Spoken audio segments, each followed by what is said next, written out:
जियाउर रहमान बर्क साहब आए हैं, इकरा आई हैं, आगा साहब बोल रहे थे, ऐसे तमाम नए चेहरे जीत करके आए हैं। मुझे अपने बुजुर्गों से ये कहना है कि हम सब बहुत कम उम्र है हमारे पास तजुर्बे बहुत कम हैं, लेकिन अब हम वहां पहुंचे हैं तो हमसे काम लीजिए, हमें अपने पास बिठाइए, हमारे कंधों पर जिम्मेदारियां डालिए, क्योंकि हमारे कंधे नए हैं और ज्यादा बोझ उठा सकते हैं, इसमें कोई दो राय नहीं है। आप हमारे कंधों पर जिम्मेदारियां डालिए और कम से कम जितने भी माइनॉरिटीज के, चूंकि माइनॉरिटीज के इश्यूज पे बात हो रही है, जितने भी माइनॉरिटीज के मेंबर आप पार्लियामेंट जीत के आए हैं, ऐसी एक तरकीब निकालिए कि किसी शाम वो एक साथ चाय पर तो बैठ सकें, ताकि तमाम सियासी दलों को ये लगे कि ये एक हैं, इनके मुद्दों पर हमें बोलना पड़ेगा, नहीं बोलेंगे तो ये मिल करके सवाल खड़ा करेंगे। ये आपको करना पड़ेगा।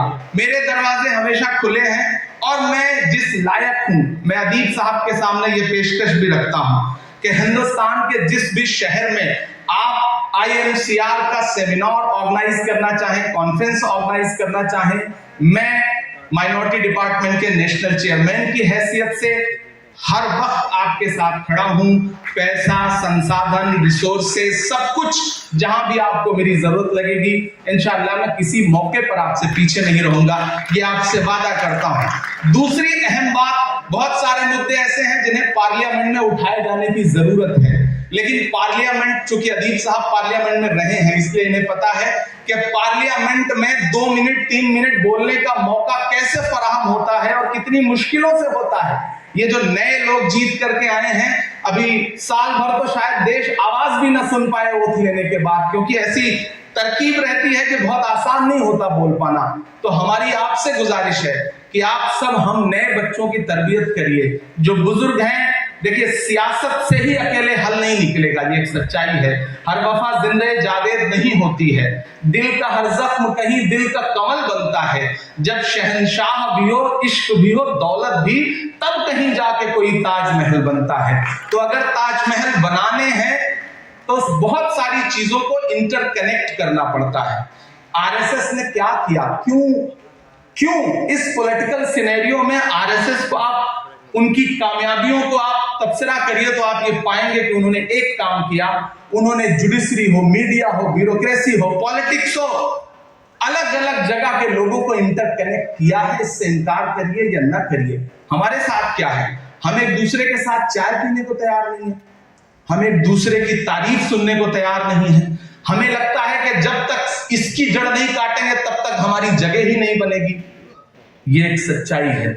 इससे कौम को निकलना पड़ेगा, इससे समाज को निकलना पड़ेगा, और उसके लिए सबसे जरूरी है कि हमारे मजहबी रहनुमाओं को आगे आकर के इस पर बात करनी पड़ेगी। और एक बहुत कड़वी बात यहां कहकर के आपसे विदा लेना चाहूंगा। बहुत कड़वी बात है, लेकिन सुनिएगा और कोशिश करिएगा कि इसे आगे तक पहुंचाइए। हम ये तो चाहते हैं कि हमारी ईद आए तो इस देश का जो नॉन मुस्लिम लीडर है वो शानदार सी फोटो और ग्राफिक बना करके मुबारकबाद दे। हमारे त्योहारों पर वो आगे आए और हमें सिवैयां खिलाए, हमारे साथ खड़ा हो।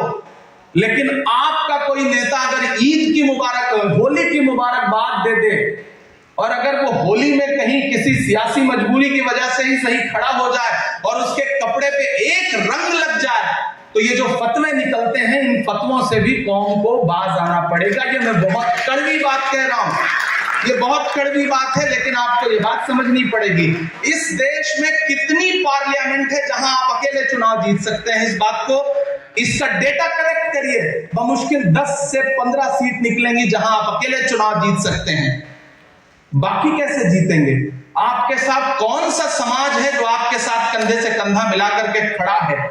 उसको बांटने की बहुत सी कोशिशें तो हुई हैं पिछले 70 साल में, लेकिन जोड़ने के लिए हमने 70 साल में क्या किया है, आपको ये तो समझना पड़ेगा। इस पे बातचीत तो करनी पड़ेगी। नहीं करेंगे तो ऐसे ही महफिलें जुटाइए, लोग आएंगे, लंबी लंबी तकरीरें करेंगे, हासिल नहीं निकलेगा। ये बात मान लीजिए, मेरी उम्र बहुत कम है, लेकिन मैं इस उम्र में जितना मैंने जिंदगी को जिया है उस बुनियाद पर आपसे ये बात कह रहा हूं। बहुत सारी बातें ऐसे हैं जिन्हें बहुत सारे सियासी प्लेटफॉर्म से लोग नहीं बोल सकते, उसके लिए प्रेशर ग्रुप की जरूरत होती है।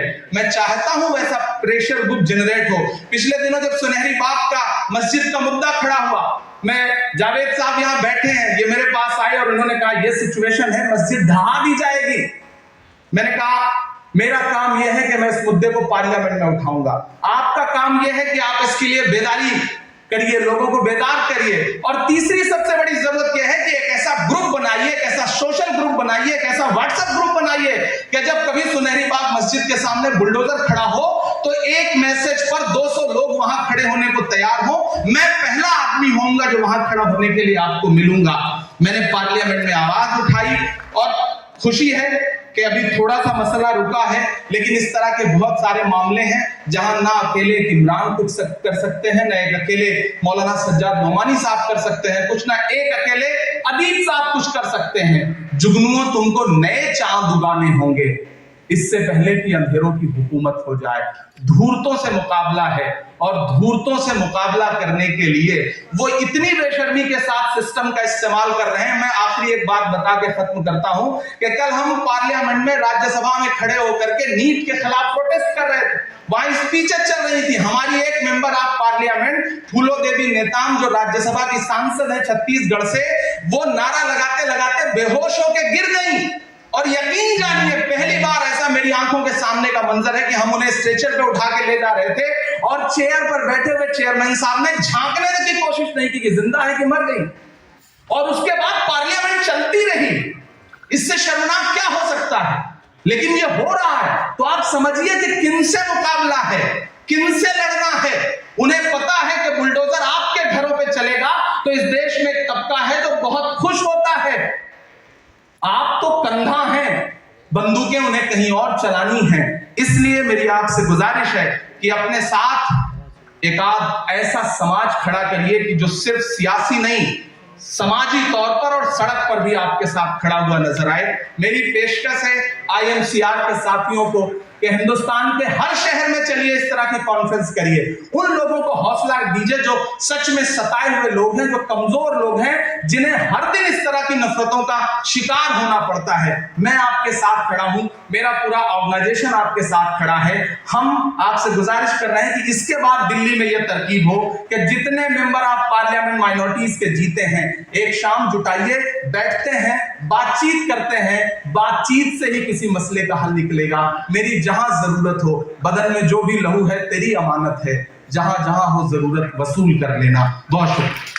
लेटेस्ट अपडेट के लिए हमारे चैनल न्यूज इंडिया फर्स्ट को लाइक, शेयर एंड सब्सक्राइब करें एंड यस बेल आइकन को प्रेस करना ना भूलें।